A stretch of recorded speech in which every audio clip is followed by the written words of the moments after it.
할렐루야. 오늘도 하나님 앞에 나와 기쁨으로 찬양하며 예배한 우리 모든 성도들에게 하나님의 크신 은혜와 평강이 함께 하시기를 축원합니다. 오늘은 축제의 주일입니다. 추수감사절이기 때문에 그러한데요, 오늘 찬양도 예배도 기도도 말씀도 하나님의 은혜와 또 성령의 축복으로 가득하게 될 줄 믿습니다. 어제 온종일 성도들이 오셔서 추수감사절을 준비하셨습니다. 풍경을 사진으로 좀 담아 보았는데요, 우리 교회 사진, 가을 하늘이 얼마나 아름다운지요, 또 추수감사주일 현수막이 있지요, 또 예쁜 꽃들 있었습니다. 강단 장식이 얼마나 풍성하고 좋은지 모릅니다. 꽃꽂이도 과일도 하나님이 큰 영광 받으시는 줄 믿습니다. 또 많은 곡식들이 있었고요, 또 감사한 것은 우리가 하나님이 주신 은혜들로 인해서 찬양으로 영광 돌린다고 하는 것, 우리 청년 찬양대, 그리스 찬양대, 감사절 찬양도 얼마나 풍성하고 감사한지 모릅니다. 우리는 또한 하나님이 베풀으신 은혜를 감사하며 정성껏 감사의 물을 주님께 올려드렸습니다.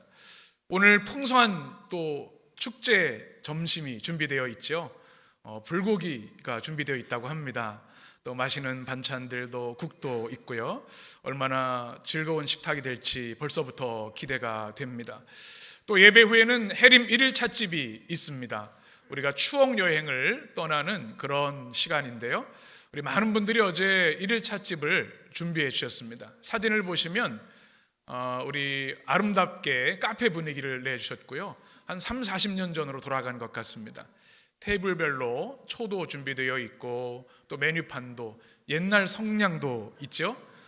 쭉 보여주시면 뮤직박스가 있어서 또 찬양하고 또 찬양을 듣는 그 은혜 시간도 준비되어 있습니다.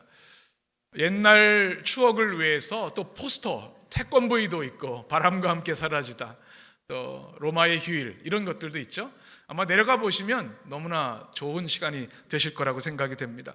우리 열심히 준비해 주셨는데 여러분 함께 참여해 주셔서 즐거운 또 교제의 시간, 성령 안에서의 코이노니아의 시간을 가지셨으면 좋겠습니다.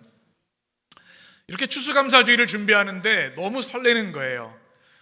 내일 빨리 왔으면 좋겠다. 우리 성도들과 함께 찬양하고 예배드리고 말씀을 나누는 시간, 또 함께 공동체 식사를 나누고 1일 찻집을 통해서 또 우정과 사랑과 추억을 나누는 시간이 너무 기대가 됐습니다. 감사한 마음이 들었습니다. 또 한 가지는 감사의 제목들을 떠올려 보는데 감사할 게 너무 많은 겁니다.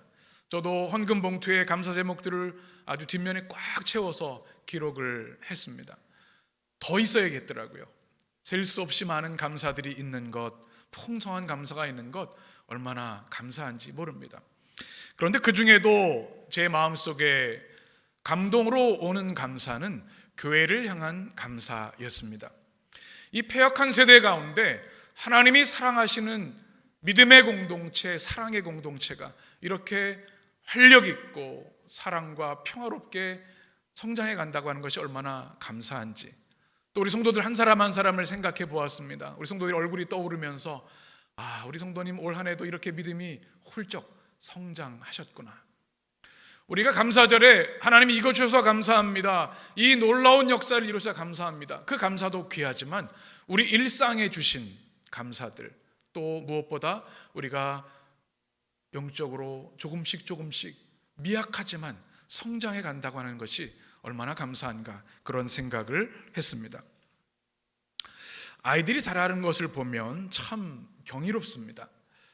예전에 한 권사님께서 영상을 하나 보여주셨던 기억이 있습니다. 아이가 첫 걸음을 뗀 날입니다. 핸드폰으로 찍으셨더라고요.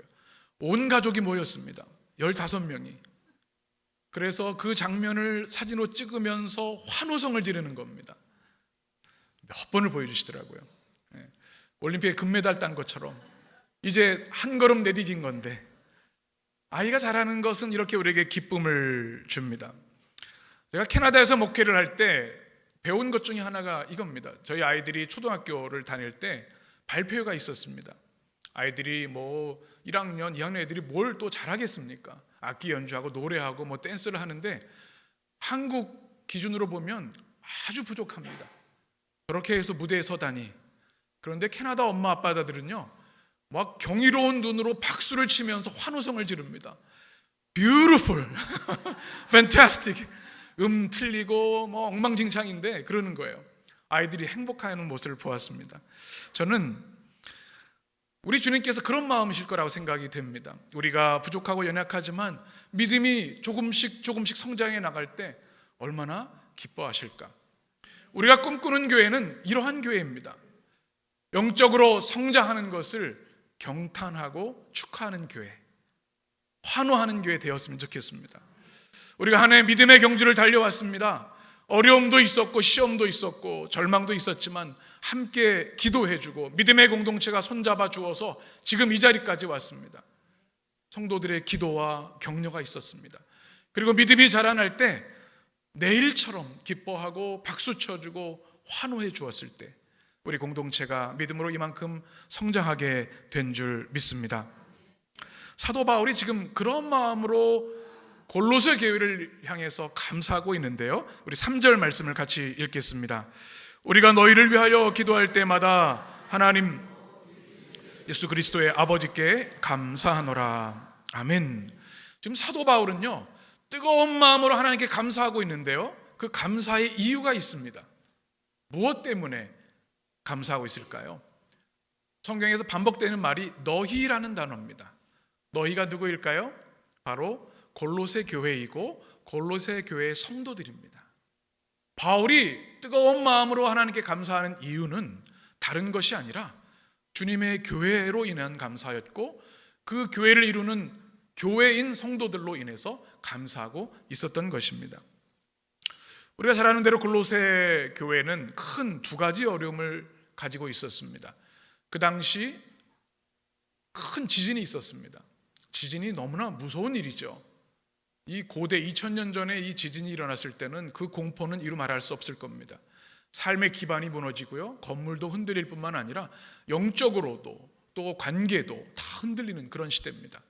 그리고 또 한 가지 어려움은 주님의 교회가 세워지고 성장해 가고 있는데 이단들이 침투한 겁니다. 그래서 골로새서의 주제는 그리스도의 탁월하심입니다.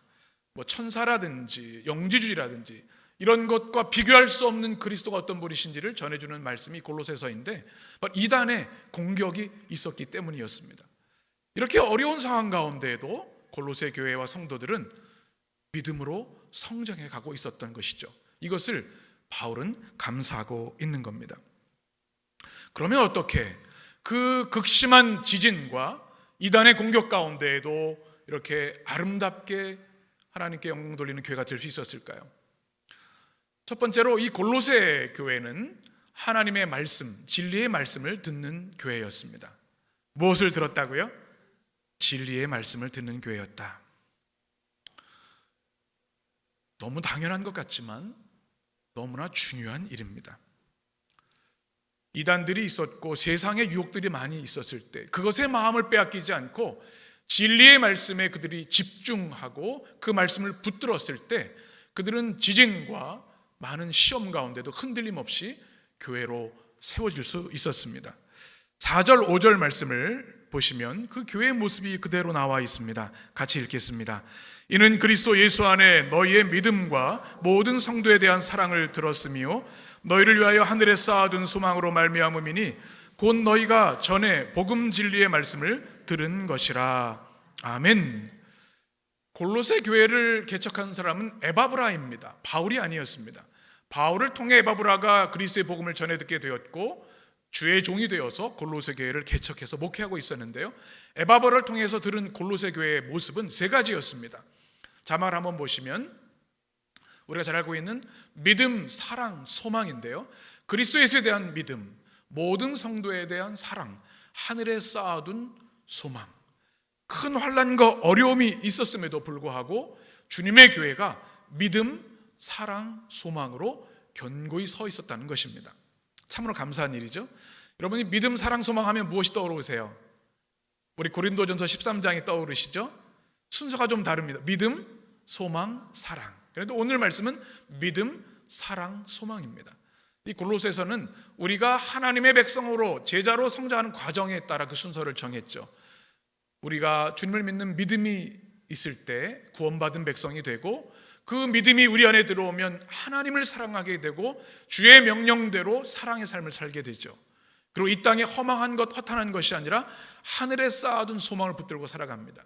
이것이 성도의 모습이고 그리스도인의 3요소, 가장 중요한 요소입니다.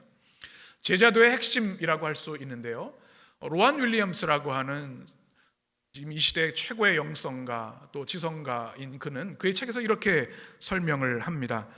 제자가 된다는 것에 나오는 책의 내용입니다. 제가 인용해서 읽어드립니다.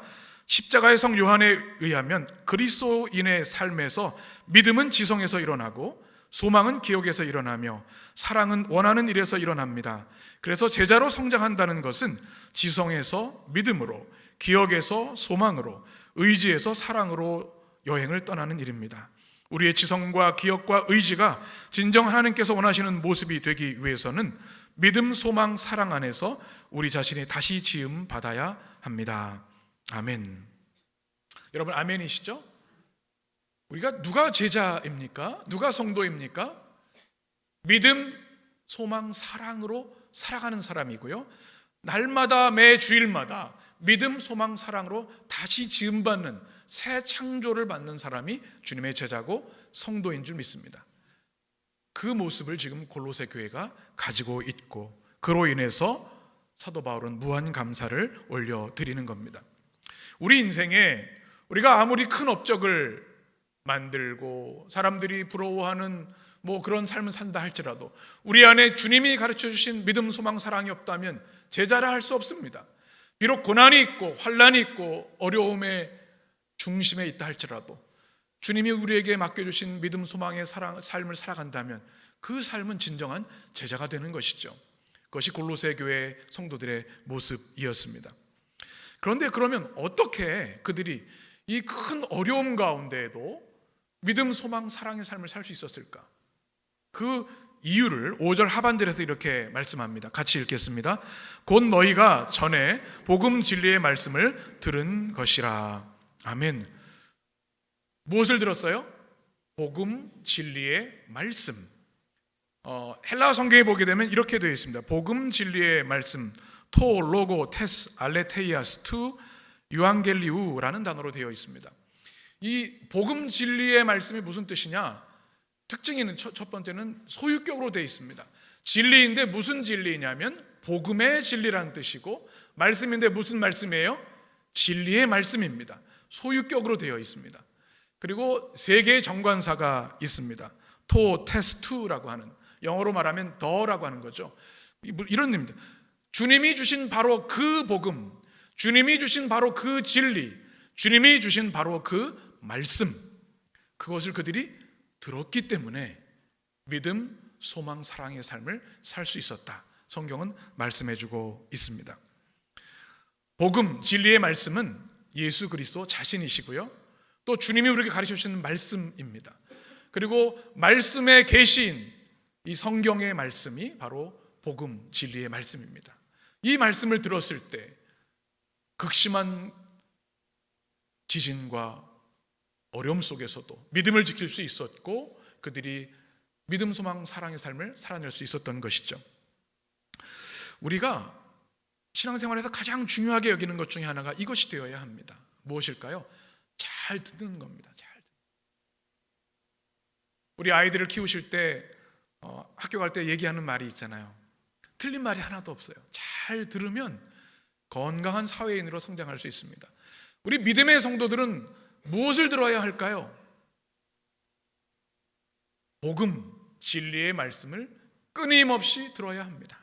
그러면 우리 안에 우리도 모르는 사이에 믿음, 소망, 사랑이 씨앗이 뿌려지고 뿌리가 자라고 열매를 맺게 되는 것이죠.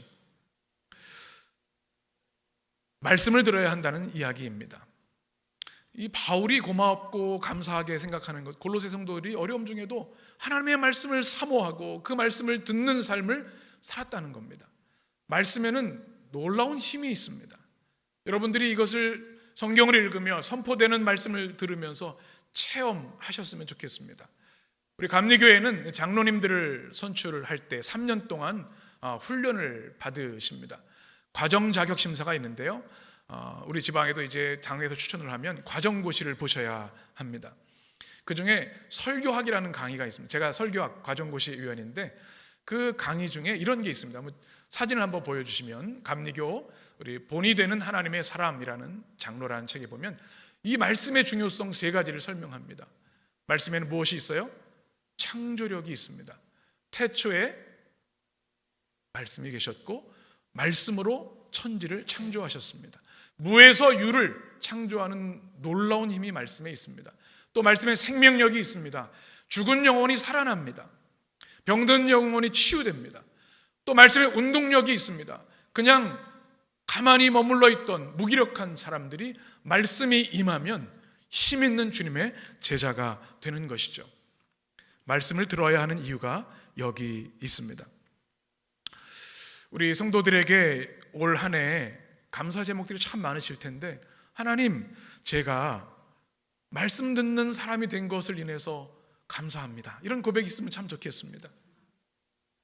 우리가 1년 52주 주일 성수를 하면 1년 52주의 말씀을 우리가 듣고 살아갑니다. 52주 강단에서 선포되는 주의 종을 통해 선포된 하나님의 말씀을 듣는 인생과 그 말씀 없이 세상에 살아가는 사람과 어찌 같을 수 있겠습니까? 우리 인생의 어려움 가운데 그 말씀이 우리에게 들려질 때 창조력과 또 생명력과 운동력이 있어서 우리를 하나님의 사람으로, 믿음, 소망, 사랑의 사람으로 빚어주시는 줄 믿습니다. 우리에게 감사한 것이 말씀 중심의 교회라고 하는 것, 얼마나 감사한지 모릅니다. 맥체인 성경 읽기 여러분 70여 명이 참여하고 계신데 올해 연말에 여러분 꼭 결단하셔서 많이 참여하시면 좋겠습니다. 이거는 매년 할 겁니다. 우리가 적어도 그리스도인이라고 한다면 하나님의 말씀을 매일 읽는 사람이 되어야겠죠. 맥체인 성경 독독 이미지를 한번 보여주시면 여러분들도 같이 참여해 주셨으면 좋겠습니다. 또 매일 성경 우리가 같이 읽지요. 또 아침 예배로 드립니다. 6년 동안 성경 전체를 우리가 공부해 나갑니다.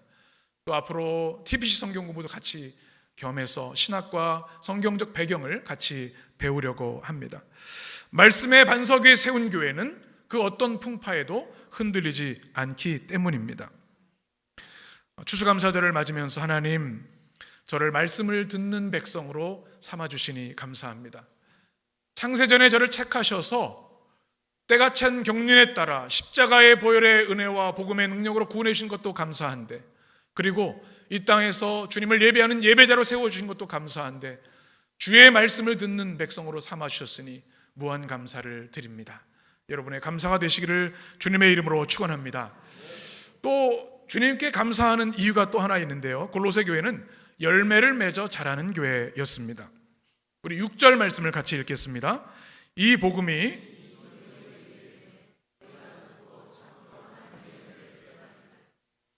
너희 중에서와 같이 또한 온 천하에서도 열매를 맺어 자라는도다.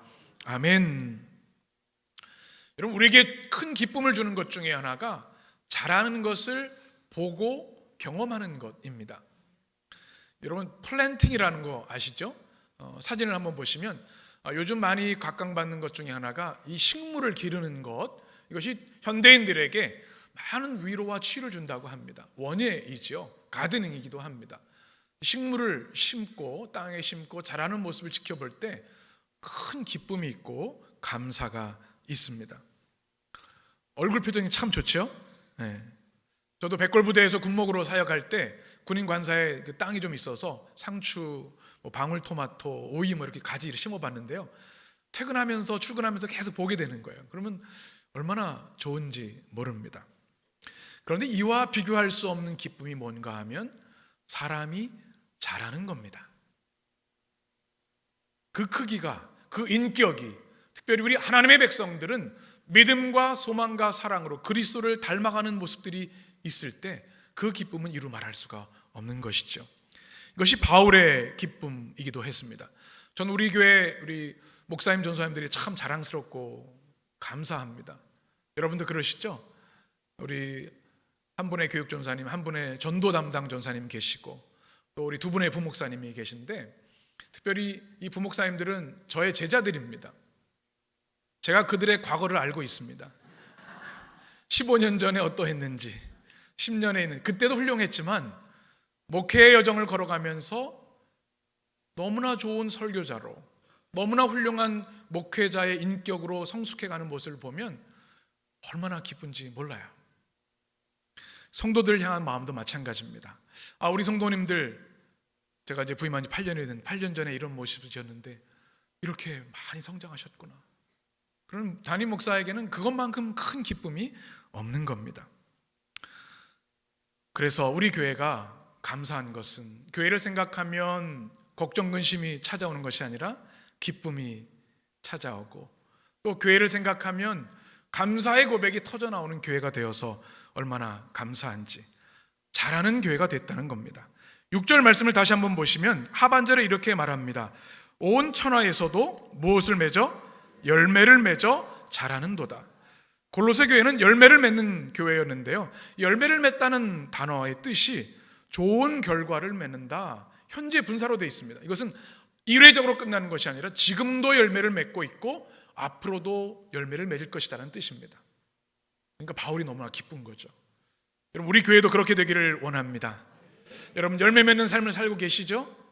오늘 장로님 기도하실 때 성령의 열매에 대한 말씀도 해주셨는데, 우리가 의의 열매, 사랑의 열매, 믿음의 열매, 성령의 열매들을 맺어가야 합니다. 그런데 오늘 성경에 보면 너희 안에서와, 이것은 교회 안에서 열매를 맺었다는 얘기고, 또 온 천하에 이렇게 말하고 있습니다. 교회 밖의 세상 속에서도 열매 맺는 삶을 살았다. 우리에게도 그런 은혜가 있게 되기를 축복합니다. 또 골로새 교회는 자라는도다, 자라는 교회였습니다. 성장한다, 증가한다는 뜻을 가지고 있습니다. 자라난다. 특별히 여기에는 영적 성장의 의미가 담겨 있습니다. 자란다고 하는 이 의미의 첫 번째 의미는 그리스도를 닮아간다는 뜻입니다. 주님을 닮아간다. 우리 골로새 성도들이 믿음의 연조가 깊어지면서 말씀과 기도와 성령의 은혜로 예수 그리스도를 점점 닮아가는 모습이 있는 거예요. 그게 자라나는 거예요. 얼마나 감격적인 일입니까? 우리 교회가 그렇게 되기를 원합니다. 또 그렇게 하신 줄 믿습니다. 또 자란다고 하는 단어의 의미 하나는 수적으로 증가한다는 뜻도 가지고 있습니다. 이 당시 골로새 교회와 초대교회에 놀라운 역사가 있었는데요, 성령 강림 이후 30년이 지난 후 일어난 일인데, 로마 제국에 퍼져 있는 그리스도인들이 당시의 역사 기록을 보면 50만 명이 되었다는 역사가 있습니다. 그러니까 예수 그리스도의 복음을 듣고 회개하고 세례를 받아 그리스도인이 된 사람들이 로마가 통치했던 그 지역에 50만 명이 생겼다는 겁니다. 불일듯 일어난 겁니다. 교회의 수적 성장을 말하는 것이 아니라 그리스도의 제자들이 폭발적으로 증가했다는 뜻을 말하고 있는 겁니다. 그러니 얼마나 감격스러운 일이에요. 우리 교회에도 성도가 많은 교회가 아니라 주님의 제자가 세워지고 많아지는 교회 되기를 간절히 축원합니다. 어떻게 이렇게 될 수 있었는가? 6절 말씀 보면 이 복음이 이미 너에게 이름에 너희가 듣고, 역시 복음의 말씀을 들었기 때문이었습니다. 열매를 맺는 삶을 살기 위해서는, 자라는 삶을 살기 위해서는 우리는 끊임없이 하나님의 말씀을 들어야 합니다. 말씀을 사모하며 듣는 여러분 되시기를 축복합니다. 또 한 가지 중요한 사실이 있는데, 그것은 듣는 것으로 그치는 것이 아니라 그 말씀을 통해서 하나님의 은혜를 깨달아야 한다는 겁니다. 오늘 말씀 보게 되면 깨달은이라는 말씀이 있습니다. 어떤 사실을 아는데 이것은 그냥 아는 게 아닙니다. 체험적으로 또 깨달을 통해 아는 지식을 말합니다. 하나님의 은혜를 그냥 추상적으로 어렴풋이 아는 것이 아니라 그에게 주신 은혜들을 체험함으로 확실하게 알게 되었기 때문에 그들이 자랄 수 있었고 열매를 맺을 수 있었다는 이야기입니다. 여러분, 우리 인생에서 좀 참 중요한 것이 깨달음입니다. 우리 자녀들 공부 열심히 하지요. 우리 학년기에 있는 아이들을 보면 공부를 이렇게 열심히 안 하는 친구들이 있어요. 어떻게 해야 될까요? 누가 때려야 된다는 말씀 안 됩니다. 때려도 법적으로도 문제가 되고 때린다고 공부하지 않아요. 예. 말한다고 공부 좀 해라. 다 너를 위해 하는 말이야. 알지만 그 아이들이 깨닫지 못하면 아는 게 아니에요. 근데 그 아이들이 공부의 필요성을 깨달으면 하지 못하게 말려도 공부를 합니다. 건강관리도 마찬가지죠. 건강관리 잘 하시죠? 하나님의 백성들은 우리의 몸이 하나님의 성전이기 때문에 잘 건강을 지키셔야 합니다. 한 집사님의 기도가 기억이 납니다. 남편이 교회를 다니긴 하는 성도이시긴 한데 술, 담배를 못 끊어서 건강에 늘 염려를 하는 집사님이 계셨습니다. 그런데 그분이 건강검진을 하고 결과를 받고 나서 완전히 달라졌습니다. 술, 담배를 다 끊으셨어요. 어떻게 된 거예요? 그랬더니 하나님께서 역사하셨습니다. 의사 선생님이 그 상담을 하는데 오늘 당장 술, 담배 끊으십시오. 안 그러면 죽습니다. 그랬더니 안 되겠구나. 그래서 깨닫게 돼서 이제 건강을 지키기 시작했다는 이야기를 들었습니다. 신앙생활도 마찬가지입니다. 우리가 주일을 성수하는 중요성에 대해서 예배의 삶이 중심이 되어야 된다는 것, 말씀과 기도에 집중하는 삶을 살아야 되는 건 너무나 잘 알아요. 그런데 깨닫지 않으면 의무로, 무거운 짐으로만 느껴집니다. 근데 그 은혜가 깨달아지고 체험적으로 알게 되면 시키지 않아도 자동적으로 하게 되어 있습니다. 여러분, 하나님의 말씀의 살아계심과 달콤함을 경험하셨으면 좋겠습니다. 시편 119편 말씀 같이 읽습니다. 주의 말씀의 맛이 내게 어찌 그리 단지요 내 입에 꿀보다 더 다니이다. 아멘. 여러분, 꿀 좋아하십니까? 저는 꿀을 참 좋아합니다. 절제를 해야 돼요. 제가 미국에 있을 때 별명이 시카고 곰돌이였습니다. 꿀을 좋아한다고 하잖아요. 곰돌이 푸우처럼. 꿀이 한번 먹으면 너무 맛있는 거예요. 절제를 해야 되는데 달콤하면요 먹게 돼 있어요. 하나님의 말씀이 꿀맛이라는 사실을 체험하고 깨달아 알면 그 말씀을 모든 순간 펼치게 되고 읽고 사모하게 되는 것이죠. 이스라엘의 성경교육의 방법이 그것이죠. 체험교육이지 않습니까? 토라에다 꿀을 발라놓고 성경을 읽을 때마다 꿀맛을 보게 하는 것이죠. 우리 예림의 성도들은 주님의 말씀을 깨달아, 주님의 은혜를 깨달아 감사하고 그로 인해 자라고 열매 맺는 성도들이 되시기를 간절히 축원합니다. 제가 추수감사절을 준비하면서 감사에 대한 책들을 읽게 되었습니다. 감사의 재발견이라는 책이 있습니다. 사진을 보여주시면 재미있는 것이요 뇌과학이 들려주는 놀라운 감사의 쓸모라는 책입니다. 과학자들이 감사를 연구합니다. UC 버클리 대학의 본부를 둔 이 재단에서 감사과학과 실천의 확장 프로젝트를 진행했는데요. 감사가 얼마나 인생에 중요하고 풍요롭고 성숙하게 하는지를 과학적 데이터로 말해주고 있습니다. 두 번째 읽은 책은 감사의 힘입니다. 정말 다 읽지 못했는데 읽어가는 중인데요. 감사는 파동이며 힘이며 에너지다 이런 말을 합니다. 이것도 역시 정신치료 전문가 임성정신분석의가 쓴 책입니다. 놀랍죠? 사진을 보면요, 한번 넘겨주시겠습니까? 이 물이 있는데 물 결정체가 여기 중간에 있는 모습 보면 환하게 빛나고 있죠. 은색이 띄죠. 감사의 말을 하면 이 물도 이렇게 결정체가 바뀐답니다. 근데 맨 오른쪽에 있는 것을 보면 널 뭐 죽여버릴 거야, 무슨 폭력적인 말을 하게 되면 물 분자가 이렇게 변화된다는 사실을 발견해냈습니다. 참 놀라운 일이죠. 또 그 다음 보면 이 감사할 때는 오른쪽에 혈류량이 많아져서 우리의 온 몸이 치유와 회복의 일을 한다는 겁니다. 그런데 부정적이고 또 고통스러운 생각을 하면 그것이 혈류량이 줄어든다는 이야기입니다. 그래서 감사는 파동이고 에너지다 이렇게 얘기를 합니다. 또 그 크리스찬이 쓴 책 중에는 Radical Gratitude라는 책이 있습니다. 이분은 폐암 4기 말기 진단을 받으셨다가 기도하며 또 그 중에도 감사함으로 치유된 경험들을 쓴 책인데요. 이분이 상담심리 박사이신데 이렇게 고백을 합니다. 저는 여러분이 고통 속에 있어도 행복하고 죽음 앞에서도 행복하다고 말할 수 있으면 좋겠습니다.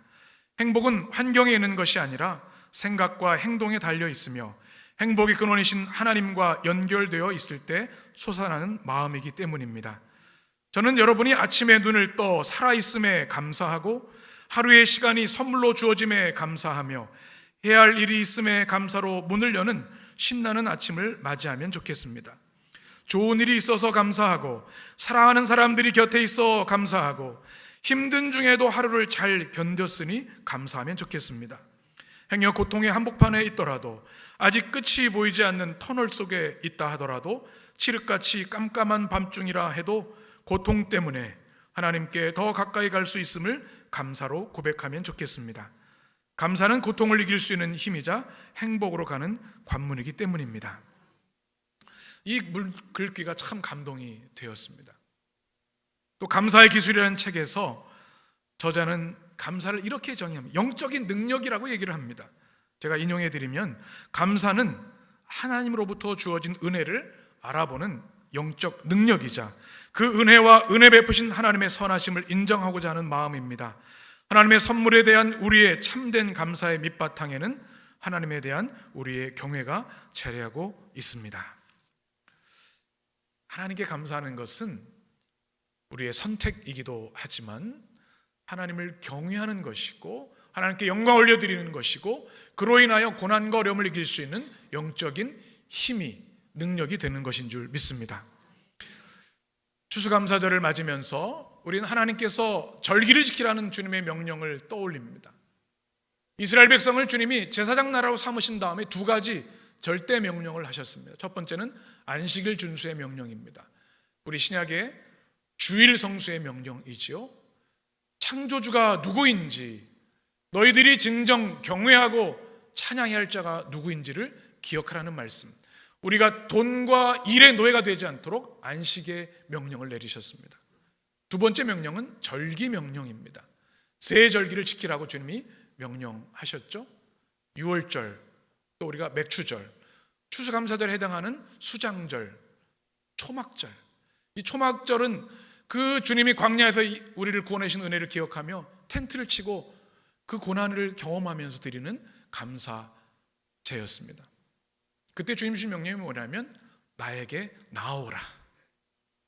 감사절에 믿음으로 하나님의 임재 앞에 나와 참 감사와 찬양을 올려드리라. 주님은 명하고 계십니다. 오늘 이 감사절의 명령에 순종한 우리 성도들, 하나님이 여러분의 감사로 인하여 영광 받으시는 줄 믿습니다. 우리에게 주신 모든 것들로 인하여 진정으로 감사하고 오늘 바울 사도를 통해 주신 말씀, 우리에게 주신 많은 것들에 대한 감사일 뿐만 아니라 우리가 하나님의 말씀을 듣는 백성이 됐다고 하는 것, 우리가 믿음 안에 자라고 열매 맺는 삶을 살게 됐다는 것, 그로 인하여 무한 감사를 올려드림으로 감사의 영성으로 승리하는 믿음의 성도들 되시기를 주님의 이름으로 축원합니다. 기도하겠습니다.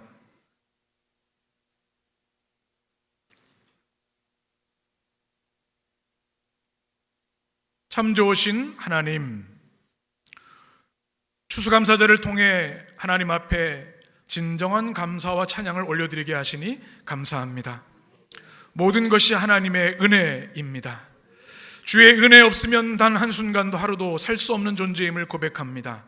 우리에게 주신 생명과 호흡도, 우리에게 주신 모든 소유도, 시간도, 재능도, 우리에게 주신 믿음도, 우리에게 주신 이 믿음의 공동체도 하나님의 은혜임을 믿습니다. 주님 감사합니다. 이제까지 인도하신 에베네셀 하나님, 지금도 우리와 함께 하시는 임마누엘 하나님, 앞으로 모든 것을 예비하신 여호와 이레 하나님, 우리 모든 찬양과 감사를 주님께 올려드리게 하여 주옵소서. 무엇보다 말씀 듣는 백성 되었다는 감격이 있게 해주시고 우리가 그 말씀을 인하여 열매 맺고 자란다고 하는 그 은혜로 인하여 무한 감사를 올려드리는 주의 거룩한 백성 되게 하여 주옵소서. 예수님의 이름으로 감사하며 기도합니다. 아멘.